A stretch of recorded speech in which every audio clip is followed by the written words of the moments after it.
Most religion and spiritual traditions use worship and sacrifice as a means to an end. Worship and sacrifice are often very much misunderstood. What does the cosmic law Dharma say about worship?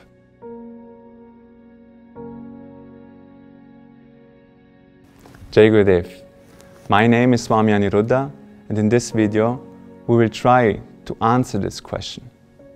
As we have seen in previous videos, Dharma is the underlying natural order of the universe, the essential nature of a living being and its means to spiritual support. We have spoken about Dharmic knowledge, which speaks about the purpose of life and who I am, and about Dharmic action, how I should live to fulfill the purpose of life and how I should live to realize myself. In the Padma Purana, one of the Hindu scriptures, 12 components of Dharma are presented. These 12 components are the general foundation of not only ethics and morals, but they are life instructions which support us in realizing our true potential. One of the concepts is Yajna, or worship. How can we understand worship? Firstly, worship should be a general way of acting in daily life.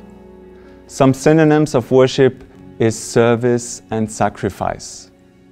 In the Bhagavad Gita is explained that we should act always with an attitude of sacrifice.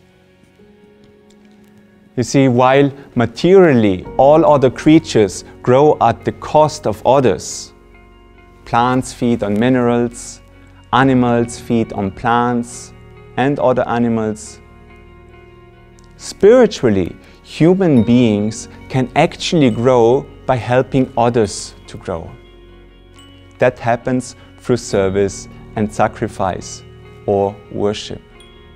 When we have the right attitude of helping others, we automatically grow also, because we are all part of one big organism. And Dharma is about growing and realizing our true potential.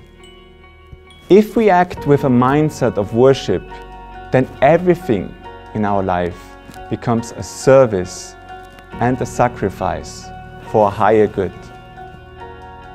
Then we start to develop detachment, we become selfless and humble. And these are essential qualities which we need to develop to get in touch with our essence and with the love of God. This brings us now to the second perception of worship.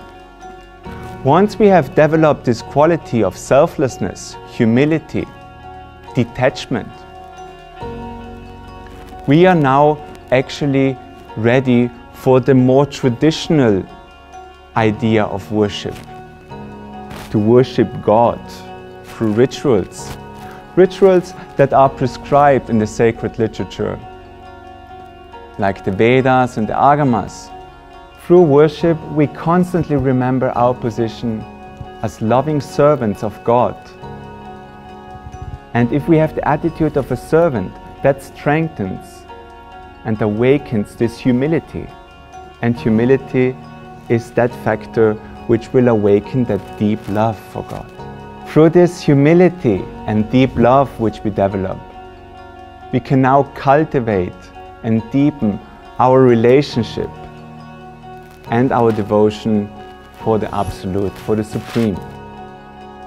Krishna, a divine incarnation, says in the Bhagavad Gita, one of the Hindu scriptures, that perform your action as a sacrifice, and by doing so, become free from all attachment.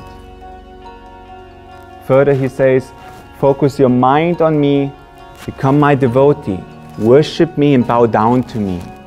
If you engage your mind in this manner and regard me as the supreme goal, you will come to me.